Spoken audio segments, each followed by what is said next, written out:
مسافر قسط نمبر 64۔ چندو نے گامن کے اصرار پر اسکول جانا ترک کر دیا۔ جس دن اس کی دہلیز پر مسز ریحانہ کے ساتھ سکینہ خانم نے دوسری مرتبہ قدم رکھا، وہ بری طرح نروس ہو گئی۔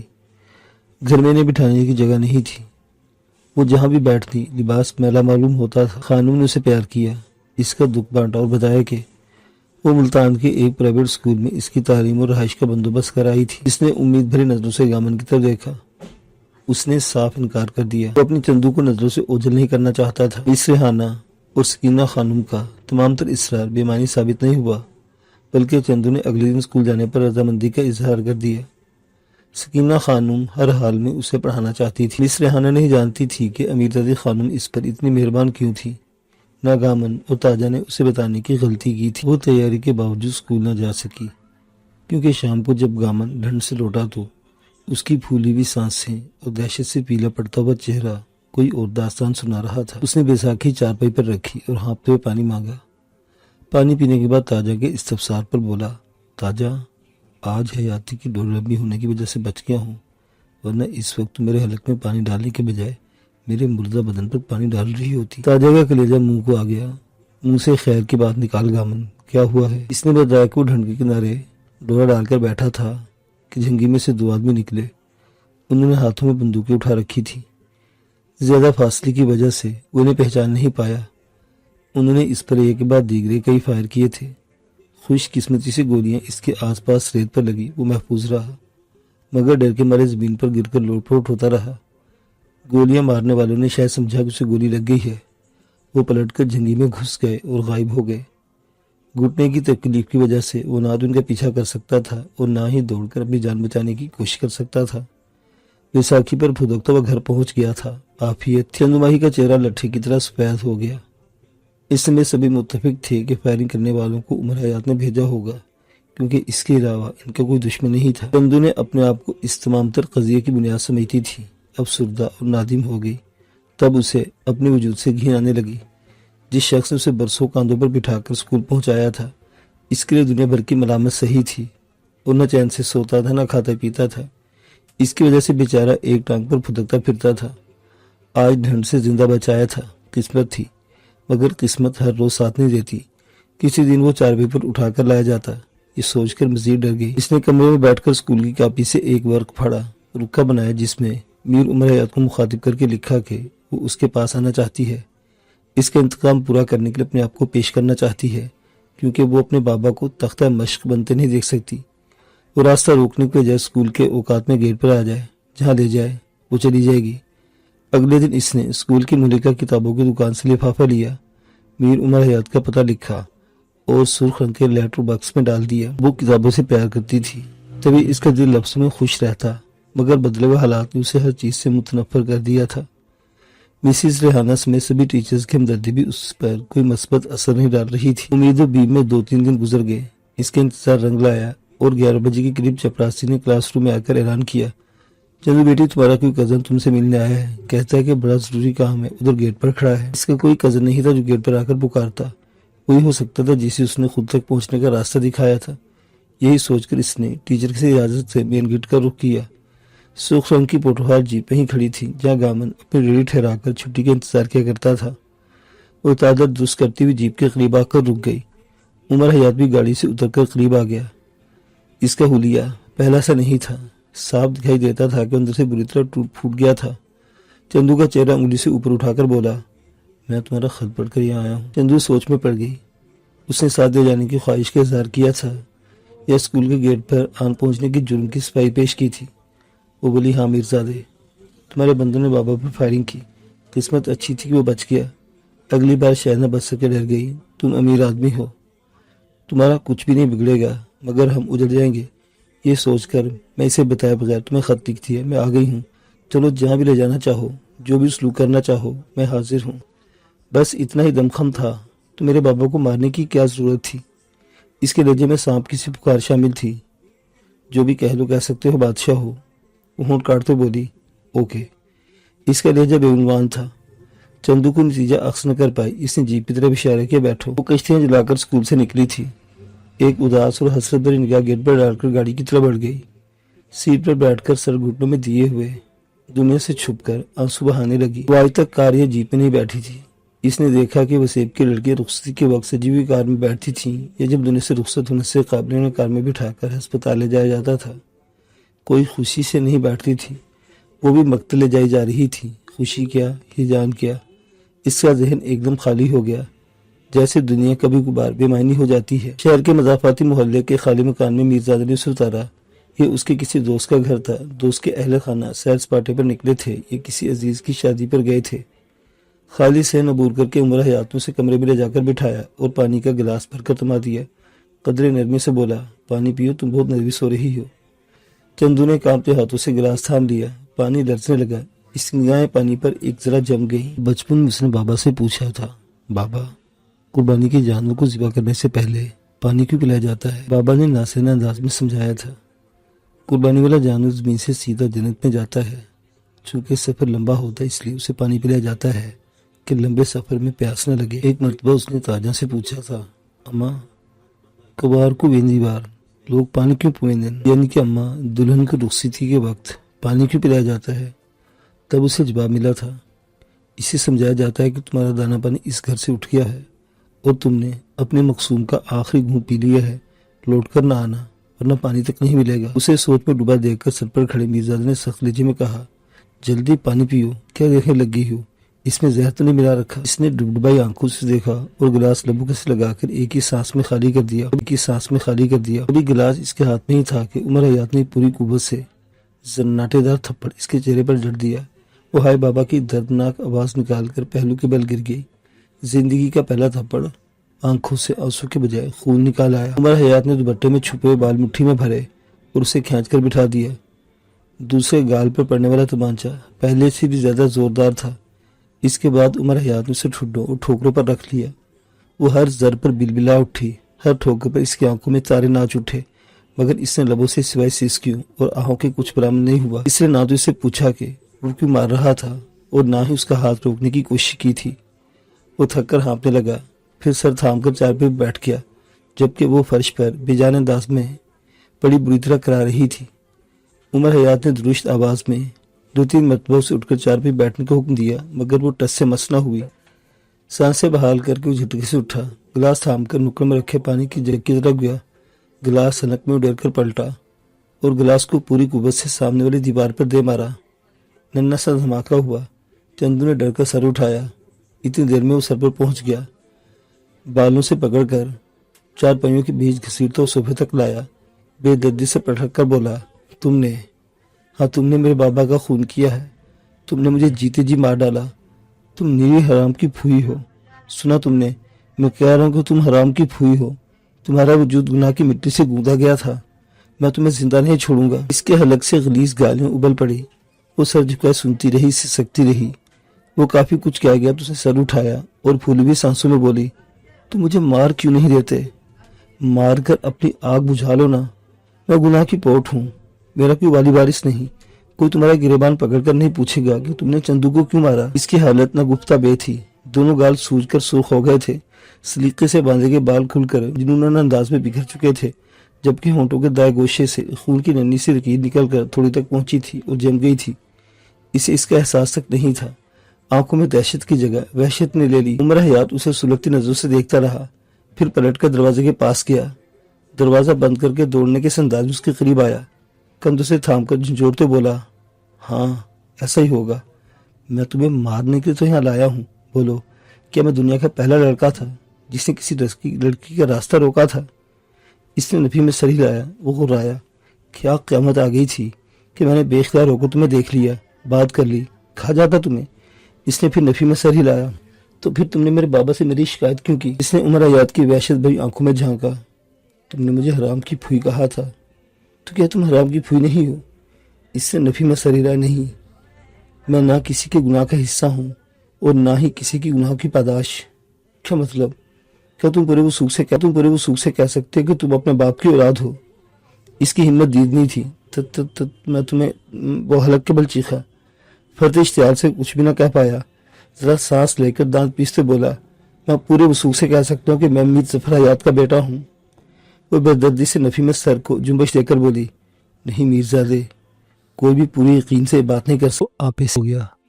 इसने चंदू के शाने छोड़ दिए और उसे 2-3 जोरदार थप्पड़ रसीद किए। वो बजाय रोने या मिलने से मदद करने की हंसने लगी, यूं जैसे कोई फातरुल अकल कह के लगाता है। उमर हयात के एक बारगी हाथ थम गए, घबरा गया। उसे होश में लाने के लिए फिर झिंझोड़ने लगा। वो वैश्य अंदाज में देखते बोली, फिक्र न करो, मुझे कुछ नहीं होता, मारो और जोर जोर से मारो ताकि तुम्हारे अंदर के पागल आदमी को करार आ जाए और मेरी जैसी तुम जैसे जुनूनी से हमेशा के लिए जान छूट जाए। इसने हलक से डरावनी आवाज निकाली और दोनों हाथों से उसकी गर्दन दबोच ली। बदतदरीज दबाव बढ़ता गया। चंदू की आंखें हल्कों से उबल पड़ी, चेहरे की रगें खिंच गई, फिर मुंह खुल गया और खड़खड़ाहट बरामद होने लगी। बेख्तर चंदू के हाथ उमर हयात की फूली हुई रगों वाले हाथ पर टिक गए। चंद लम्हे और गुजर जाते तो वो दुनिया से गुजर जाती। मौत उसके सामने लहराई जरूर, मगर उसे शिकस्त न दे पाई। इसकी आंखों में जिंदगी की तलब रमक नहीं जागी थी। मामूली बात को जज्बाती और हिजानी अंदाज में बड़ी बात बनाने वाले मंचले उमर हयात का गला घूटने वाले हाथों की बिजलियां भी मांद पड़ गई और बेजान अंदाज में नीचे गिर गए। चंदू ने एक बार की पूरा मुंह खोला, तेज सांसें फेफड़ों में उतारी और खांसने लगी। उमर हयात का हिजान थमा नहीं था। इसने चंदू के गिरबान में हाथ डाला और एक झटके से कमीज फाड़ दी। वो जल्दी से अपने सीने पर हाथ रखकर उठी, फिर अपनी बरहंगी के ख्याल करते सोफे पर गिरकर सिमटती गुठली सी गठरी सी बन गई। इसने अभी तक उमर हयात का हाथ नहीं रोका था, अब रोकना चाह रही थी, मगर उसकी दीवानगी के सामने इसकी एक न चली और चंद ही लम्हों में आधा बदन बेलिबास हो गया। वो शर्म से जमीन में गड़ने लगी।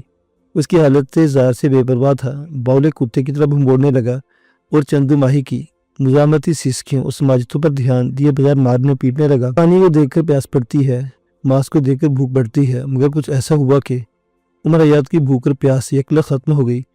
वो फिरौन बनकर नकरदा जुर्म पर सजा देने, उसे मारने या गिड़गिड़ाकर माफी मांगने पर मजबूर करने के लिए लाया था। इसने फिर 2-4 हाथ जड़ने की नीयत से हाथ उठाया, मगर हाथ चलाने से बेशतर हार गया। इंसानी जहन कंप्यूटर नहीं होता। कंप्यूटर को जो फीडिंग दी जाती है वो 1000 बार तलब करने पर वही फीडिंग स्क्रीन पर ला दिखाता है, मगर इंसान एक ही सवाल का जवाब हर मर्तबा एक सा नहीं देता। वो 2+2 का जवाब 4 में भी देता है और गाली में भी, मांगने पर दे भी सकता है और छीन भी। उमर हयात की ज़हनी रो बदल गई। आंखों की नज़दीकी पर हया की चादर फैल गई। इसने अजीब से नजर से देखा अपनी फैली हुई हथेलियों को, फिर आंखें बंद करके रूह फेर कर खड़ा हो गया। कांपती आवाज में बोला, कमीज पहन लो। इसकी जान में जान आई। खुद को देखा तो शर्म से पानी पानी हो गई। कमीज को देखा जो पहनने के काबिल नहीं रही थी, मगर वो जल्दी जल्दी पहनने की कोशिश करने लगी। कुछ ज़ेबे तन की, कुछ चीज़ों की सूरत में बदन पर फैलाई। चादर ने उसका बालाई तन ढांप लिया था। उमर हयात ने उसकी तरफ फिर नहीं देखा, बल्कि दूर हो गया। पीट के बोला, चंदू मुझे माफ़ कर दो, मैं यकीनन पागल हो गया हूँ, शायद नफसियाती मरीज, मुझे कुछ नजर नहीं आ रहा। खामोश होकर थोड़े तवक्कुफ के बाद इसने अपने दोनों हाथ सर से बुलंद किए, दीवार पर टिकाए और सर झुकाए गोया हुआ, देखो चंदू, मैं अपने बाबा से बहुत प्यार करता था, इतना कि दुनिया में किसी से नहीं। अगर तुम्हें देखा तो मुझे कुछ कुछ होने लगा। तभी खुद पर इख्तियार न रखते हुए तुम्हारे सामने आया और तुमने मेरी शिकायत देकर मेरे बाबा से, मेरे प्यार से बाबा को मार दिया। तुमने मेरी नज़रों के सामने मेरे ख़ानदान को बेसाहिबान कर दिया। मगर मैं इस गलती पर था कि सब कुछ तुमने किया नहीं। ये तो मैंने खुद किया था, पर नहीं कि मैंने भी नहीं चाहा था। पर यकीनन बाबा की अजमत ही उसे ले डूबी, है ना। चंदू माही की आंखें फैल गई, भांप गई कि उमर हयात का जहन मुंतशिर होने लगा था। जवाब में कुछ न बोली, सिसकियां रोककर सुनने लगी। वो कह रहा था, काश बाबा को हार्ट अटैक ना आया होता तो मैं उससे माफ़ी मांग लेता, मगर इतनी मुहलत नहीं मिली। और तुम जिसे मैंने कई बार हराम की फूई कहा, नहीं तुम ठीक कहती हो, तुम किसी गुनाह का हिस्सा नहीं हो। तुम तो चंदू माही, चांद की तरह रोशन, माही की तरह खूबसूरत, है ना। मैं तुम्हें बर्बाद करना चाहता था, तुम्हें बेआबरू करना चाहता था, तभी यह लाया था। इसकी आवाज़ शिद्दत से जज्बात से टूटने लगी, मगर अब पता चला कि तुम नहीं, बेआबरू तो मैं होने चला हूँ, नहीं बल्कि बेआबरू हो गया हूँ, अपनी ही नज़रों से गिर गया हूँ कि मैं इतना ही नीच हूँ कि एक बिन माँ की, बिन बाप की बच्ची की बद्दुआ की भीड़ चढ़ जाऊँ। नहीं, मैं तो बहुत ऊंचे शिमले वाले मीर जफर हयात का बेटा हूँ, उसका जिसका नाम लेकर दुनिया कस्में खाती है। ओह, मैंने बहुत बड़ा गुनाह किया, बहुत बड़ा जुल्म किया। तुम चाहो तो मुझे माफ़ कर दो, चाहो तो जूता उतार कर मेरी खोपड़ी पिलपिली कर दो। देर न करो, इधर मारो। ऐसे इसने अपना हाथ अपने सर पर मारा, एक मर्तबा, फिर बाहर रहा। चंदू माही बेबसी और नफरत के मिले एहसास से उसकी ऊट पटांग हरकत देख रही थी। इसका उज दुख रहा था। दीवाने की दीवानगी ने बदन के जोड़ जोड़ में दर्द भर दिया था। होंठ जख्मा दिए थे और दांतों के नैने में जख्मों से खून रिस रहा था। हाथ की पूंछ से लहू पूछने लगी। कभी अपने लहू को देखती, कभी दीवाने की पुश्त को। उसने बेआबरू नहीं किया था, मगर आबरू में रहने भी नहीं दिया था। सोच में पड़ गई, क्या कहे क्या ना कहे।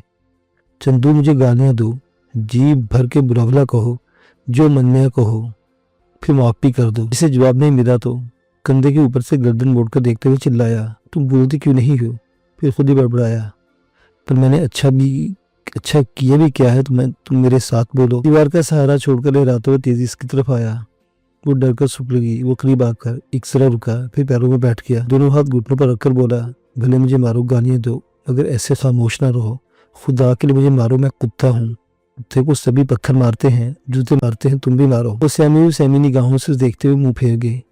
उमर हयात ने इसके सर्द हाथ थामे, दोनों हाथों पर खून लगा देकर दीवाना पर चूसने लगा। फिर इसके नन्हे हाथों को जोर जोर से अपने गालों पर मारने लगा। होश में नहीं था। वो मजीद डर गई। पागलों से कोई डरता है, अपना आप बचाता है। वो इस पागल से अपना आप बचा भी नहीं सकती थी, इसकी ग्रिप से निकलकर भाग भी नहीं सकती थी। उसे एहसास हुआ कि वो उससे बड़ी पागल थी, जो अहमकाना अंदाज में उसके साथ तन्हाई में चली गई। उसे ऐसा नहीं करना चाहिए था, मगर अब सर पीटने से कुछ हासिल होता दिखाई नहीं देता था। उमर हयात ने एक एक जख्म और नील को चुना, चाह के अपनी तरबियत के सभी दाग मिटा डाले, मगर थक गया।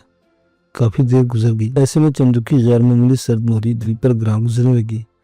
घुटनों पर सर रखकर रोने लगा। बच्चों की तहरीक लेने लगा। बुलंद आवाज में खुद को बुरा भला कहकर उसे बोलने पर उकसाने लगा, मगर वो टस से मस न हुई। तब उसने सर उठाकर चंदू को देखा और कहा, चंदू, बाबा ने मुझे आखिरी हुक्म ये दिया था कि मैं तुम्हें बीवी बना लूं या बहन। कि तुम्हें बाबा को वो फैसला याद है?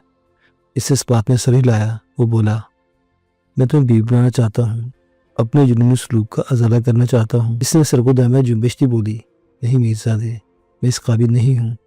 तुम मुझे जिंदा रहने दो या मार दो, मगर मेरे बाबा को इसके हाल पर छोड़ दो। तुम्हें अगर गोली चलाने का इतना ही शौक है तो अपने बराबर के जमींदार पर गोली चलाओ। मरे को मारने से कोई लुत्फ नहीं मिलता। वो जानता था कि चंदू महज अपने खानदान को महफूज रखने के इसके पास आई थी। फिर भी सवाल सुनकर इसके दिल को ठेस सी लगी। उन्होंने खत में लिखा था, तुम अपने बाप के लिए मुझे जान के बदले जान देने पर तैयार हो। जान मांग रहा हूँ तो फिर अपने कोल से फिरने लगी हो। वो उलझ गई। पहले वो समझी थी कि उमर हयात अपने बाप की मौत का बदला इसकी मौत की सूरत में लेना चाहता था। अब इसे बीवी बनाने की बात कर रहा था। बोली, जान लेने और बीवी बनाने में फ़र्क है। अपनी जान अपनी मर्जी से दे सकती, करने का फैसला बाबा की मर्जी के मुताबिक करूंगी। अगर तुम्हारा बाबा मर जाए तो? वो तड़प कर बोली, अगर तुम इसे मारोगे तो मैं तुम्हें मार दूंगी। क्या तुम्हें इतना दमखम है? वो इस्तेहज़ाई लहजे में बोला, हाँ, मैं अगर अपने बाबा की खातिर तुम जैसे जानवर नुमा इंसान की मार खाने के लिए यहाँ तक आ सकती हूँ तो बंदूक भी उठा सकती हूँ। बदनामी रुसवाई समेत दुनिया के हर अजाब झेल सकती हूँ। अगर बाबा को तकलीफ पहुँचे बर्दाश्त नहीं कर सकती। वो चंद में सोचता रहा, फिर बोला, ओके, मैंने तुम्हारी बात मान ली, अब तुम भी मेरी बात मान लो। मैं अपने रवैये पर नादिम हूँ, मुझे दिल से माफ़ कर दो और मेरी मोहब्बत को कबूल कर लो।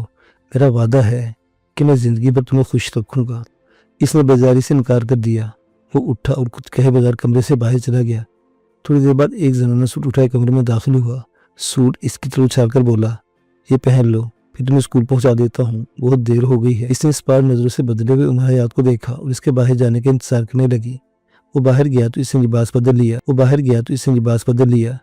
स्कूल की लीली कमीज उस फैशन वार की जगह भड़कीले सूट ने ले ली। ये लिबास उस पर ढीला ढाला था। कमरे के गोशी में संघार मेज पड़ी हुई थी। बाल संवारने उसके सामने जा खड़ी हुई। अपने सरापे पर निगाह पड़ी तो ठहक गई।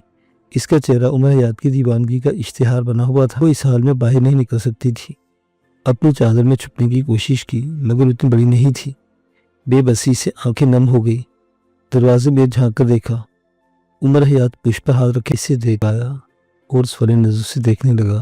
वो बोली, कोई बड़ी चादर मिल जाए तो उनका चेहरा छुपा लूंगी, वरना हर कोई उस कुत्ते का नाम पूछेगा जिसने मुझे इतनी बेरहमी से काटा। इसने बेरहमी अमेज नादिम निगाहों से घूरा और मलिका कमरे में घुस गया। चंद लम्हों में स्याह रंग की बड़ी सी चादर उठा लाया। इसने चादर ओढ़ कर मुंह लपेट लिया। अब इसकी आंखें दिखाई दे रही थी। جن سے صفائی نمی کے کچھ عیاں نہیں ہوتا تھا۔ شاید عمر حیات کے اندر جلتی ہوئی آگ سرد پڑ گئی تھی، اس سے اس کی آنکھوں سے جھلکتی وحشت ناپید ہو گئی، مگر وہ پوری طرح حواس میں نہیں تھی۔ تبھی اسے دیر ہونے کا خیال تک نہیں رہا۔ یہی وجہ تھی کہ جب وہ عمر حیات کی جیپ سے اتری تو ایک دم ڈول گئی، قدم منو وزنی ہو گئے۔ اسکول بند تھا۔ اسکول کے سامنے والی ٹاہلی کے نیچے بابا ٹانگے پھیلائے ریلی پر بیٹھا تھا۔ اسے عمر حیات کی پوٹھو ہار جیپ سے اترتا ہوا دیکھ کر ٹھٹک گیا۔ ناگر ڈرائیونگ سیٹ پر بیٹھے عمر حیات پر نظر پڑی تو اس کے ہاتھ سے بیساکھی چھوٹ گئی۔ جیپ آگے بڑھ گئی تو وہ سڑک عبور کر کے ریلی کے پاس آئی۔ ریلی پر بیٹھی تو چادر چہرے سے سرک گئی، کٹا پڑا چہرہ حبیدہ ہو گیا۔ کانپتی آواز میں بولی، بابا وہ میرزادہ۔ یوں لگا جیسے گام نے اس کی بات سنی نہیں۔ جوانی کی دہلیز پر کھڑی بیٹی اسکول سے گیٹ سے نکلنے کے بجائے میرزادی کی گاڑی سے اتری تھی۔ یونیفارم کے بجائے سرخ سوٹ پہنے ہوئی تھی، جو آج تک گام نے اس کے بدن پر نہیں دیکھا تھا۔ سیاہ چادر بھی نامانوس تھی، پہلی مرتبہ نقاب کیے ہوئی تھی۔ کندھے پر اسکول بیگ نہیں تھا، چہرے پر خراچے اور ننھے زخموں کی کہانیاں عیاں تھیں۔ یہ بھی عیاں تھا کہ جو بھی ہوا تھا اس کی مرضی سے ہوا تھا۔ وہ جہاں بھی گئی تھی اپنے پیروں پر چل کر گئی تھی۔ تبھی گامن پر سخت سا تاریخ ہو گیا۔ کئی منٹ تک گنگ بیٹھا، اسے گھورتا رہا، پھر ٹھنڈی آہ بھر کر بڑبڑایا، بس مولا سہی، روگ لا چھوڑے نہ بڑی جینجڑی کو۔ آگے کی سیٹ کا رخ بدلا اور لگام کو مخصوص انداز میں جھٹکا دیا۔ وہ بابا کو بتانا چاہتی تھی، مگر بابا کا رویہ دیکھ کر اس کی جرأت مان پڑ گئی۔ بابا کی آنکھوں سے نکل کر داڑھی کو تیر کرتے آنسو اس سے اوجھل ہی رہے، تو اس کی طرف پیٹ کیے ہوئے بیٹھا تھا۔ راجہ اور سردارہ نے اسے دیکھا تو چیخ اٹھی۔ گامن سے پوچھا تو وہ خاموش رہا۔ اسے تو بس اتنا ہی پتا تھا کہ اس کی غیرت کا جنازہ اٹھ گیا تھا۔ چندو بول پڑی، بابا پر فائرنگ کے واقعے سے لے کر عمر حیات کی پوٹھوہار سے اترنے تک اس نے سب کچھ بتا دیا ہے، بنوان کچھ بھی مخفی نہ رکھا۔ گامن سنتے ہوئے بھی سن نہیں رہا تھا۔ تاجہ سنتے ہی بفر گئی، گالی اور کوسنے دیتے ہوئے اس پر پل پڑی اور دو ہاتھوں سے اسے ادموا کر دیا۔ چندو بار بار کہہ رہی تھی کہ وہ جیسی تھی ویسی ہی ہے۔ چہرہ بتا رہا تھا کہ وہ ویسی نہیں رہی تھی جیسے صبح اسکول جاتے ہوئے تھی۔ گامن نے اسے تاجہ کی مار پیٹ سے بچانے کی کوشش نہیں کی، ایسا پہلی بار ہوا تھا۔ وہ مدد طلب نظروں سے سر تھامے بیٹھے گامن کی طرف دیکھتی رہی اور روتی رہی۔ اگر گامن اس پر ہاتھ اٹھا لیتا، اپنا کرب ہلکا کر لیتا تو شاید چارپائی پر نہ گرتا۔ وہ اپنے اندرونی دکھ کی لپیٹ میں آ گیا، پھر ایسا گرا کہ کئی دنوں تک اٹھ نہ سکا۔ گھر کا اکلوتا مزدور بیمار پڑ گیا تو پھر غربت کے محیب سایوں نے جھونپڑی کو اپنے خونی حصار میں لے لیا۔ چندو کا اسکول جانا بند ہو گیا۔ اسے توقع تھی کہ مسز ریحانہ یہ سکینہ خانم اس کا پتہ لینے آئیں گی، مگر وہ بھی یہی نہیں جانتی تھی کہ اس کا اسکول سے نکلنا اور چھٹی تک واپس نہ آنا اس کے ہمدردوں کو زندہ مار گیا تھا۔ مسز ریحانہ کے توسط سے عمر حیات کے ساتھ جانے کی خبر سکینہ خانم تک پہنچ گئی تھی۔ وہ دل تھام کر بیٹھ گئی۔ مصیبت یہ پڑی کہ ناس پاس حالات میں بابا کی دوائی بھی ختم ہو گئی، زخم میں پس پڑ گئی۔ حکیم صاحب گولیاں دے دیتے، وہ کھاتا تو درد میں کچھ افاقہ تو ہو جاتا، مگر زخم بتدریج خراب ہو گیا۔ 5-7 دنوں بعد جھوپڑی کے اندھیرے میں پھر چاند طلوع ہو گیا۔ میر ظفر حیات کی بیوہ اپنے نوکرانی کے ساتھ چندو کا ہاتھ مانگنے چلی آئی۔ وہ اپنے اکلوتے بیٹے اور لاکھوں کی جائیداد کے تنہا وارث کی ضد پر ہتھیار ڈال کر ہی آئی تھی۔ اس کی نخوت اور بے بسی اس کے رشتہ مانگنے کے انداز سے آشکار تھی۔ صاف نظر آتا تھا کہ وہ تمام حجت کے طور پر آئی تھی۔ گامن اور تاجہ ادب اور دکھ سے لبستہ رہے، مگر چندو سے رہا نہ گیا۔ کمزور سی آواز میں بولی پڑی، بی بی سین، مخمول میں ٹاٹ کا پیمن نہیں لگتا۔ اپنے بیٹے سے کہہ دیں کہ اپنے خاندان کی کس لڑکی کو پسند کر لے، میری جان چھوڑ دے۔ بی بی کو اس کا انداز برا لگا، بولی، میں تو اپنے گھر کو پاک صاف رکھنا چاہتی ہوں، مگر اس پر تمہارے عشق کا بھوت سوار ہے، وہ تمہاری جان کیا چھوڑے، تم اس کی راہ سے ہٹ جاؤ تو بہتر ہے۔ اس نے چند جملوں میں اپنے دل کی بھڑاس نکالتے ہوئے سمجھا دیا کہ وہ چندو مائی کو اپنے بیٹے کے بگاڑ کا ذمہ دار ٹھہراتی تھی، ایک تیر میں دو شکار کرنا چاہتی تھی۔ ایک طرف بیٹے کو راضی کر رہی تھی کہ وہ اس کی ضد پوری کرنے کے لیے چندو کا رشتہ لینے گئی تھی، دوسری طرف وہ چندو کے گھر والوں کو سمجھا رہی تھی کہ ان کی دھی میر خاندان میں نقب لگانے کی کوشش کر رہی ہے، اسے سنبھال کر رکھو۔ 1 گھنٹہ کے قریب گامن کی جھوپڑی میں جگہ فروز رہی، پھر تنبیہی نگاہ ڈال کر رخصت ہو گئی۔ گامن اس دوران غیر فطری انداز میں تمام تر گفتگو سے لاتعلق بیٹھا حقہ گڑگڑاتا رہا اور اپنی بیساکھی پر لحاف کی پھٹی ہوئی پٹیاں پیٹتا رہا۔ رات نصف کے عمل میں تھی جب چندو چارپائی سے اٹھ بیٹھی۔ بابا کی چارپائی خالی دیکھی تو متفکر ہو گئی، اسے تلاش کرتے ہوئے بکروں کے بھانے میں پہنچ گئی۔ वो एक नौजवान मेमने को अपने तंदुरुस्त टांग पर बिठाए पागलों की तरह बड़बड़ा रहा था। चंदू दबे पर चलती इसकी आंखों में जाग खड़ी हुई सुनने लगी। वो कह रहा था, देखने में मेरे को देख, मैं कल तक जवान था, मेरे बाजू फौलाद के बने हुए थे, आज बूढ़ा हो चुका हूँ। कल मेरे दिल में इतनी ताकत थी कि मैंने सरदार रब नवाज और मीर करीम बख्श जाम के नोट लुटा दिए थे। अमीर जफर हयात के जनान खाने पर जा खड़ा हुआ था, अपनी चंदमाई का रास्ता रोकने वाले से टकरा गया था। मगर देखने में आज मेरा जिस्म भी ठंडा होने लगा है। मेरी चंदुमाई ने मेरी गारत का जनाजा निकाल कर मुझे खोखला कर दिया है। इसी चंदू ने, जिसके नाम की हर सांस मेरे फेफड़ों को ताकत दिया करती थी, बेगम मेम ने मुंह को जींदे जी मार खताए। चंदू के लबों से दिलदोज सिसकी निकली, फिजा में सरसरा गई, मगर गामन लाइन रहा बोलता रहा, देखने में मेरी टांग गाल सड़ गई है, मैं चल फिर नहीं सकता। मगर क्या मेरी गैरत भी रंगी हुई थी? ये मेरी चंदू अपने आप को गैर महफूज समझकर उस मीरजादे की बेहयाई को सीने से लगा आई। इसे मेरी मोहब्बत की परवाह नहीं थी ना। मेरी गैरत का जनाजा कांधों पर उठाते हुए इसके हाथ नहीं कांपे, आंख नहीं झलकी। हाय मौला, मैंने क्या बुरा किया था? मार देता, ये दिन तो ना दिखाता। मेरा गैरत के बगैर मर्द रहता है कोई? नहीं मौला। मैं तुम्हारे बताए हुए वजूद को सीने से लगाया, इसकी गिलाजतों को होंठों से हटाया और जुबान से चाट कर साफ किया। इसने तो भूल ही जाना था, तुम क्यों भूल गए वो घड़ी जब मेरे होंठों पर पहली बार मचला था? चंदू माही, वो दिन तुमने भी भुला दिया कि चांद ऐसा होता है, कि माही ऐसी होती है। बोला, मैं कुछ आगिन। मैंने अपनी जाई को छाती पर नहीं सुलाया था, तुम्हारी अमानत को 8 साल अपनी छाती पर सुलाता रहा। तुम्हें भी ख्याल नहीं रहा? हाँ, नहीं रहा ना, तुम बेपरवाह हो, तुम्हारी बनाई हुई दुनिया भी लापरवाह है। गामन की शिकस्त खुर्दा आवाज चंदू का दिल चीर रही थी। वो लकड़ी के थम को भींचे बेजान अंदाज में खड़ी सुन रही थी। हाय चंदू, मुझे पता ही नहीं चला और तेरे बदन में कोई आलाई छुपी रह गई। देख लेता तो उसे भी चाट कर साफ कर देता। पर लोग ठीक कहते हैं, अपनी जाई के ऊपर यकीन कर लो, पर इसके जवान बदन का भरोसा न करो। जवान बदन में आग लगती है तो आसपास का ध्यान नहीं रहता। हाय, मैंने क्या किया? क्यों उस लकड़ी की चौकी को किसी और की मंजिल की तरफ जाते हुए रोक लिया? ना रोकता तो आज मेरा दिल ना टूटता। बेटा साईं, मी को अपने कोल सड़ घेन, नी तो दुनिया में को नंगा काल छुएसी, मैं कुछ चाह घेन मौला। इसकी सन्नाटे का कलब चीपती आवाज भर आ गई और वो फूट फूट कर रोने लगा। तन्हाई में रोता मर्द बड़ा दिल फिगार होता है, इसके आसपास भी उसके साथ बिलकने लगता है। चंदू तड़पी मगर संभल गई। सोचा, गुब्बारे दिल निकलना चाहिए। जब काफी देर गुजर जाने पर भी इस फुलादी मर्द की हिचे न थमी तो वो खुद पर काबू न रख सकी और इससे लिपट गई। अपनी आदत के मुताबिक इसका माथा और मुंह चूमती रही, दाढ़ी से खेलती रही। वो ऐसे ही हर बात गामन से मनवा लिया करती थी, मगर गामन होता तो मान ही जाता। वो तो कोई और था, पत्थर की तरह सर्द और बेचैन। इसने मैन न उठाकर बकरी को धकेल दिया। गामन ने मुजाहमत नहीं की, इससे झिझोड़ा। वो कुछ नहीं बोला, बल्कि अंधेरे खला में घूरता रहा। वो लोग गुलूगिर लहजे में बताने लगी, अपने बाबा को जिंदा और महफूज देखना चाहती थी। तभी बदनामी और बेहयाई के दरिया में कूदी थी। समझाने लगी कि मीरजाद ने उसे मारा पीटा मगर बेइज्जत नहीं किया। बोलते बोलते अचानक थम गई, सोच में पड़ गई। बेइज्जत कैसे किया जाता है? इज्जत किस एहसास का नाम है? अगर लिबास इज्जत था तो इसकी इज्जत को उमर हयात ने तार तार कर दिया था। अगर बदन इज्जत का अमीन था तो वो छलनी छलनी वापिस आई थी। अपने तई बुझ गई, हसास थी, ज़हीन थी, दिल पर घोंसा लगा। गामन का रवैया बजा महसूस हुआ। एक बाप के लिए इस मंजर से बड़ा कोई सानिया नहीं था। इसने पांव चूमे, हाथ जोड़े और खुदा और रसूल के वास्ते दिए, मगर गामन के नीम मुर्दा वजूद में कोई इर्तियाश पैदा न हुआ। वो हार गई। इसे उठाकर चारपाई पर लाई, वो साथ चला आया, यूं जैसे उसकी मर्जी ही ना हो, वो जानदार ही ना हो। चारपाई पर गिर गया। उसकी छाती पर बड़ी देर चेहरा रगड़ती रही, फिर आह भरकर अपनी चारपाई पर चली गई।